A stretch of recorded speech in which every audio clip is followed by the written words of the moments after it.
है। और जब से प्रधानमंत्री जी हमारी माता जी से शादी का कह गए हैं, तब से माता जी कह रही कि गुरुजी तो गुरुजी प्रधानमंत्री बोल गए, अब तो कर ले बेटा। क्या कहें भैया, हमें पता है जिन जिन की शादी भई है, इतने पर्चा हम ब्याह वालों के बनाए हैं कि हमें पता है कि का लफड़ा होता है।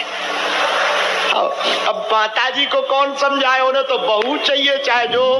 आजकल होता ना शादियों में कि भाई ब्याह होवे तो बढ़िया वाली गाड़ी ना हो तो उधार मांग लेते, भैया तुम अपनी गाड़ी दे दो, लुगाई को लाना है, हाँ बाद में ले लेना जब शादी हो जाए। तो आजकल तो उधार पे कपड़े मिलते हैं, गाड़ी मिलती है, सब किराए पे मिलता है, झंझट खत्म। लोगों को लगता है कि ये इनका है, किराए का होता है। तो नारद जी ने भी सोचा क्या किया, ये परंपरा शादी में उधार वाली किराए वाली परंपरा दरअसल नारद जी चालू किए हैं। नारद जी चालू किए। क्या किया जाए, विश्व मोहिनी सुंदर है, हमारे गले में माला डाल दे। एक उपाय है, हरि सन मांगो सुंदरताई, भगवान से सुंदरता मांगते। तो कहा सोचा जाए, अरे दूर हैं, जाएंगे तब तक पता लगे बिटिया का ब्याह हो जाए। क्या किया जाए, यही प्रार्थना की जाए। खड़े हो गए नारद जी, भगवान को बुलाया, भगवान प्रकट भय, मांगो क्या चाहते हो। प्रभु हम चाहते हैं, अकेले हैं, जोड़ा हो जाएगा तो भजन करने में आनंद आएगा, जोड़ा हो जाएगा, वो रोटी वोटी बना के जल्दी टाइम से दे देगी, बढ़िया काम धाम जल्दी कर देगी, तो हम बढ़िया भजन ज्यादा कर पाएंगे, समय कम लगेगा और जोड़ा हो जाएगा ना। तो सिस्टम हमने सुना है शादी के बाद सिस्टम ठीक हो जाता है। भगवान समझ गए कि इनके अंदर ब्याह का कीड़ा भरा है और भगवान चाहते नहीं थे कि शादी हो। क्यों, इनके जैसे महात्मा ही ब्याह में पड़ जाएंगे तो बाबा कौन बनेगा। हाँ, नारद जी जैसे यदि महात्मा ब्याह में पड़ जाए तो बाबा कौन बनेगा। तो ब्याह भैया जिसका हुआ नहीं वो भी रोता है, और जिसका हो गया, अरे राम राम राम राम राम, पूछो कैसे हो, बीपी की गोली चल रही है। हाँ, और भैया एक हमारा चेला है छत्तीसगढ़ में, वो भैया बाहर इतना हंसता इतना हंसता इतना हंसता, लेकिन घर जाके वो मुंह लटका लेता घुसते ही। तो हमने एक दिन पूछा तुम बाहर इतने हंसते हो, घर जाके मुंह लटका लेते हो, कारण क्या। बोले गुरुजी यदि हंसते हुए एंट्री करें तो 50 क्वेश्चन का आंसर देना पड़ता है। कहां से आ रहे, बड़े हंस रहे, कहां मजे करते रहे। तो बोले गुरुजी इसीलिए जो है मुंह लटका ले। और शादी भैया, शादी तो शादी है, जिनकी नहीं भाई वो भी रो रहे, जिनकी हो गई वो डबल रो रहे हैं। शादी में पत्नी को कहते हैं श्रीमती, क्या कहते हैं। और भैया ब्याह के गधा भी नहीं करते हैं शादी, गधे भी नहीं करते हैं शादी। अब समझ जाओ जो कर रहे हैं।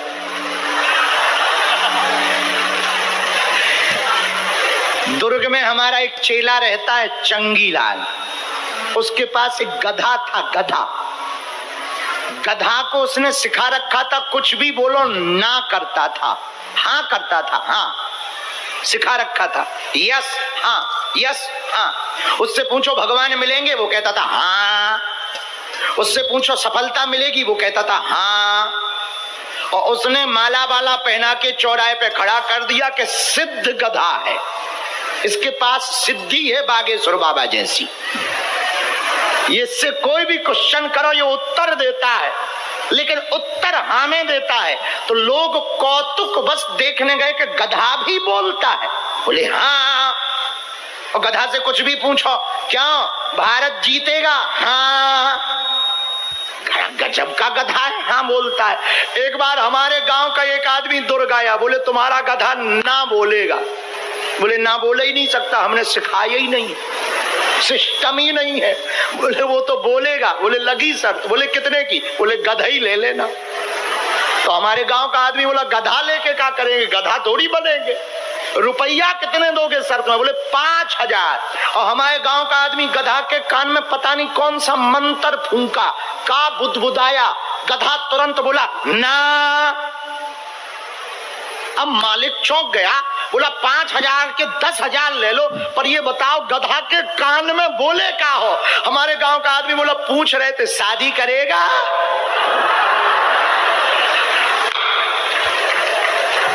अब बताइए, वो भी ना कर रहा है, उसको ये पता।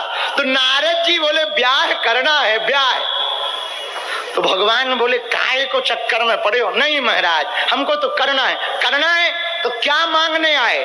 आपसे सुंदरता उधार लेने आए हैं। रामायण की कथा है ये, रामचरितमानस में। अच्छा ठीक है, सुंदरता ले लो। भगवान विष्णु बड़े चतुर हैं, गले से नीचे तक तो अपना रूप दे दिया, बॉडी बढ़िया बढ़िया। श्री हरि का जो नीलांबर स्वरूप है वो पूरा दे दिया, पर मुख बंदर का बना दिया। नारद जी का मुख बंदर का बना दिया। अच्छा, नारद जी हाथ की उंगलियां देख करके सोचे, आहा क्या सुंदरता पा गए भैया, पर शीशा ना देख पाए दर्पण, लेकिन मुख बंदर का था। भगवान मुस्कुराकर चले गए, जाओ नारद जी शादी करो। तो जो वरमाला डालने वाली लड़की थी, सबको तो देखे, इनकी तरफ देखे तक ना। इनको लगे कि हम पे देखा नहीं है, यदि एक बार नजर पड़ जाए तो हट नहीं सकती नजर, हम पे ही माला पड़ेगी। तो जिस तरफ से वो निकले वहीं कुर्सी डाल के बैठ जाएं। अब वो दूसरी लाइन में चली जाए, उस लाइन ही में न आवे। भगवान शंकर के गण हंस रहे। नारद जी बोले हंस क्यों रहे?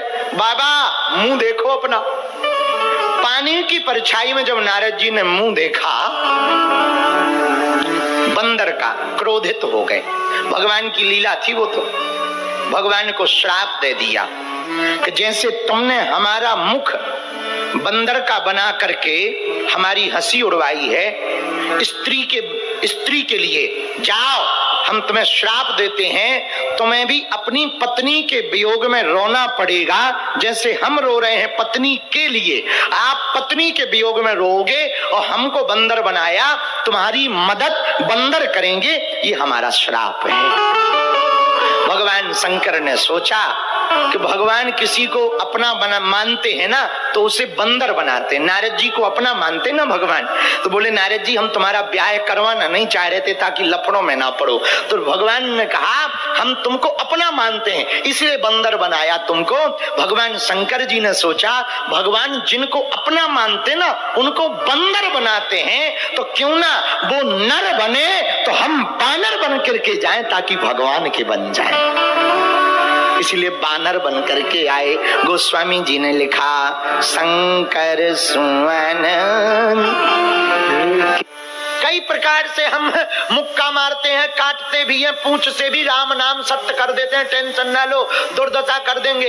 लक्ष्मण जी बोले जाने दो जाने दो। हनुमान जी जाने लगे। विभीषण जी बोले लड़ने जा रहे, बोले बिल्कुल जा रहे। बोले मुगदर तो ले जाओ। हनुमान जी बोले जरूरत ही नहीं है। विभीषण बोले क्यों? बोले राक्षसों के लिए सामान क्या ले जाना, उनका सामान ही उन्हें निपटाने के लिए काफी होता है।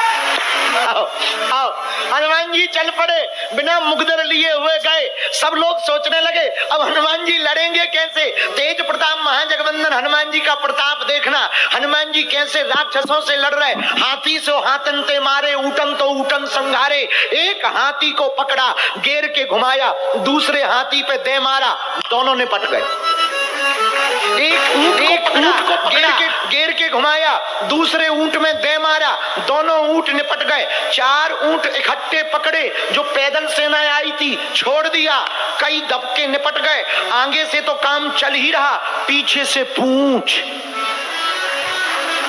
अच्छा पूंछ का एरिया फिक्स हो तो भैया इतने एरिया में मत जाना, दिस इज डेंजर एरिया।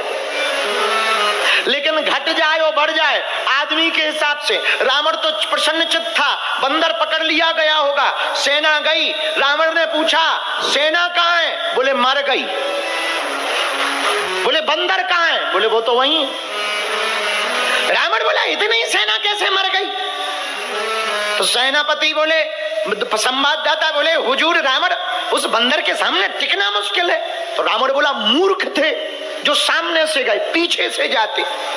संवाददाता बोले आगे वाले तो कुछ देर टिक ही पाए, पीछे वाले तो टिक भी नहीं पाए। बोले पीछे वाले टिक क्यों नहीं पाए? बोले पूंछ। बोले पूंछ क्या है? अरे बोले हुजूर जेसीबी से खतरनाक है। भाई जेसीबी का तो एरिया फिक्स है, तो कुछ लोग जेसीबी सुबह सुबह से खुदाई देखने जाते हैं तो क्या करते हैं, खड़े हो जाते हैं हाथ बांध के, क्योंकि उन्हें पता है इससे ज्यादा नहीं आ सकती है, इतने पर ही आएगी, तो बॉर्डर पे खड़े हो जाते हैं। लेकिन पूंछ का एरिया फिक्स ही नहीं है, जितने आ जाए। और संवाददाता बोले और तो ठीक है, 2-4 पत्रकार भी चले गए इस बार तो। आओ आओ, बोले पत्रकार कैसे चले गए? अरे बोले उनको लग रहा था, पत्रकार शूटिंग कर रहे थे, हनुमान जी को लगा कि ये भी राक्षस ही है, तो उनको भी लपेट दिया। तो बोले संवाददाता भी चले गए, बड़ी आफत है।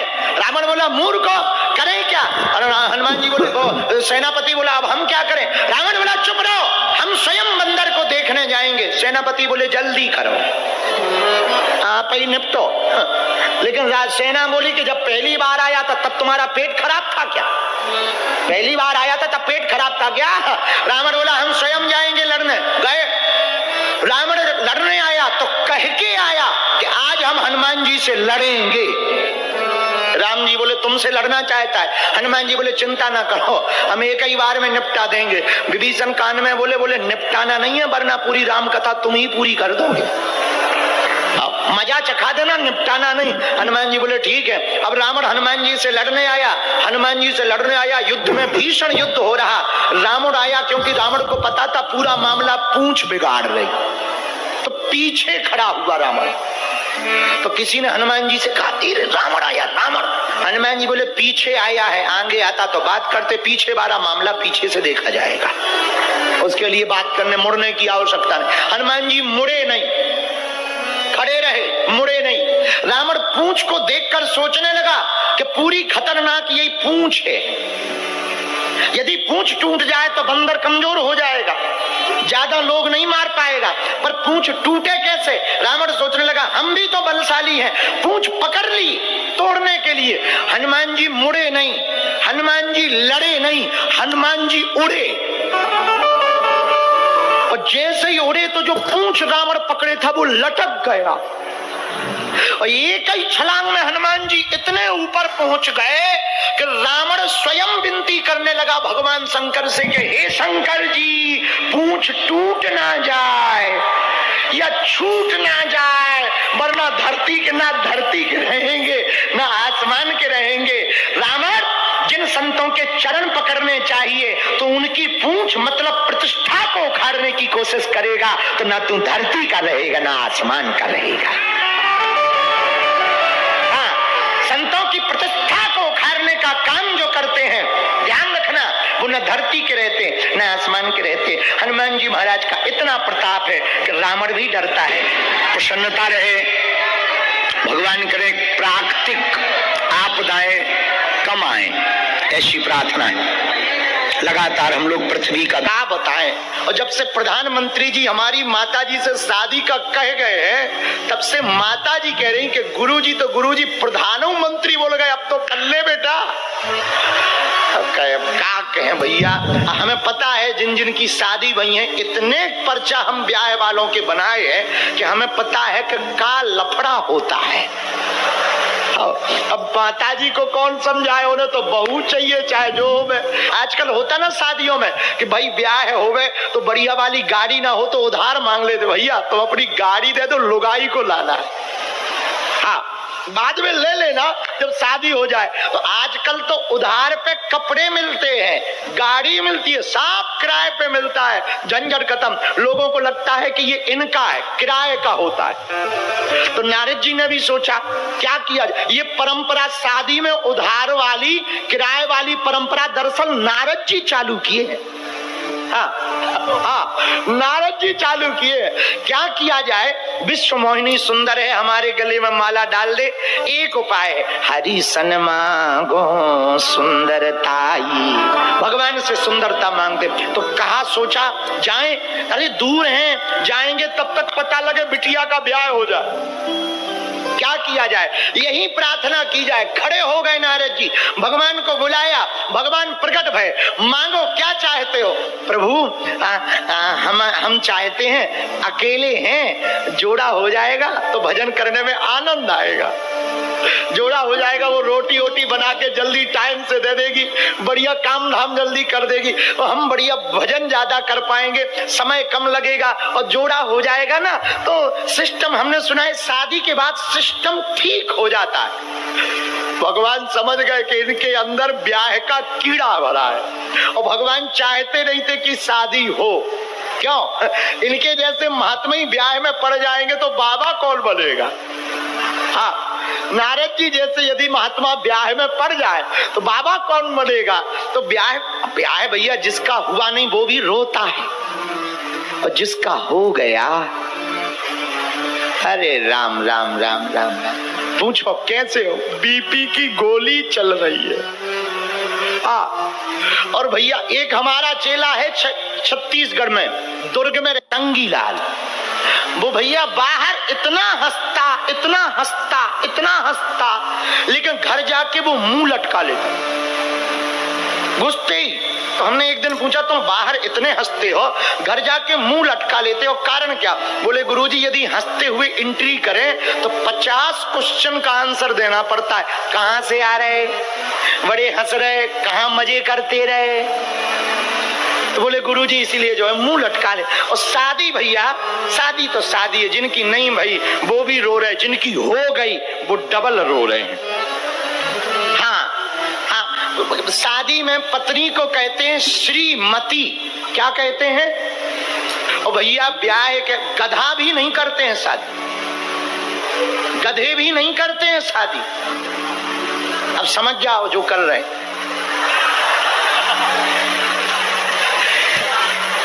दुर्ग में हमारा एक चेला रहता है चंगीलाल, उसके पास एक गधा था। गधा को उसने सिखा रखा था, कुछ भी बोलो ना करता था, हाँ करता था, हाँ सिखा रखा था, यस हाँ, यस हाँ। उससे पूछो भगवान मिलेंगे, वो कहता था हाँ। उससे पूछो सफलता मिलेगी, वो कहता था हाँ। और उसने माला वाला पहना के चौराहे पे खड़ा कर दिया कि सिद्ध गधा है, इसके पास सिद्धि है बागेश्वर बाबा जैसी। इससे कोई भी क्वेश्चन करो ये उत्तर देता है, लेकिन उत्तर हाँ में देता है। तो लोग कौतुक बस देखने गए कि गधा भी बोलता है। बोले हाँ। और गधा से कुछ भी पूछो, क्यों भारत जीतेगा? हाँ। गजब का गधा है, हाँ बोलता है। एक बार हमारे गांव का एक आदमी दुर्ग आया, बोले तुम्हारा गधा ना बोलेगा। बोले ना बोले ही नहीं सकता, हमने सिखाया ही नहीं, सिस्टम ही नहीं है। बोले वो तो बोलेगा। बोले लगी शर्त। बोले कितने की? बोले गधा ही ले लेना। तो हमारे गांव का आदमी बोला गधा लेके क्या करेंगे, गधा थोड़ी बनेंगे, रुपया कितने दोगे शर्त में? बोले 5000। और हमारे गांव का आदमी गधा के कान में पता नहीं कौन सा मंत्र फूंका, का बुदबुदाया, गधा तुरंत बोला ना।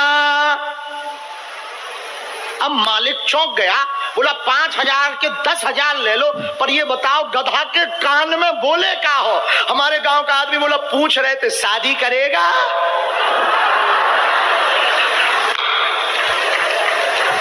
अब बताइए वो भी ना कर रहा है, उसको ये पता।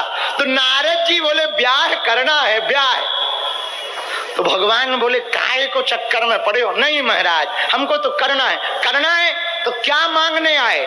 आपसे सुंदरता उधार लेने आए हैं। रामायण की कथा है ये, रामचरितमानस में। अच्छा ठीक है, सुंदरता ले लो। भगवान विष्णु बड़े चतुर हैं, गले से नीचे तक तो अपना रूप दे दिया, बॉडी बढ़िया बढ़िया। श्री हरि का जो नीलांबर स्वरूप है वो पूरा दे दिया, पर मुख बंदर का बना दिया। नारद जी का मुख बंदर का बना दिया। अच्छा नारद जी हाथ की उंगलियां देख करके सोचे आहा क्या सुंदरता पा गए भैया, पर शीशा ना देख पाए दर्पण, लेकिन मुख बंदर का था। भगवान मुस्कुराकर चले गए, जाओ नारद जी शादी करो। तो जो वरमाला डालने वाली लड़की थी सबको तो देखे, इनकी तरफ देखे तक ना। इनको लगे कि हम पे देखा नहीं है, यदि एक बार नजर पड़ जाए तो हट नहीं सकती नजर, हम पे ही माला पड़ेगी। तो जिस तरफ से वो निकले वहीं कुर्सी डाल के बैठ जाएं। अब वो दूसरी लाइन में चली जाए, उस लाइन ही में न आवे। भगवान शंकर के गण हंस रहे। नारद जी बोले हंस क्यों रहे? बाबा मुंह देखो अपना। पानी की परछाई में जब नारद जी ने मुंह देखा बंदर का, क्रोधित हो गए। भगवान की लीला थी वो तो। भगवान को श्राप दे दिया कि जैसे तुमने हमारा मुख बंदर का बना करके हमारी हंसी उड़वाई है, स्त्री के लिए जाओ, हम तुम्हें श्राप देते हैं, तुम्हें भी अपनी पत्नी के वियोग में रोना पड़ेगा जैसे हम रो रहे हैं पत्नी के लिए। आप पत्नी के वियोग में रोओगे और हमको बंदर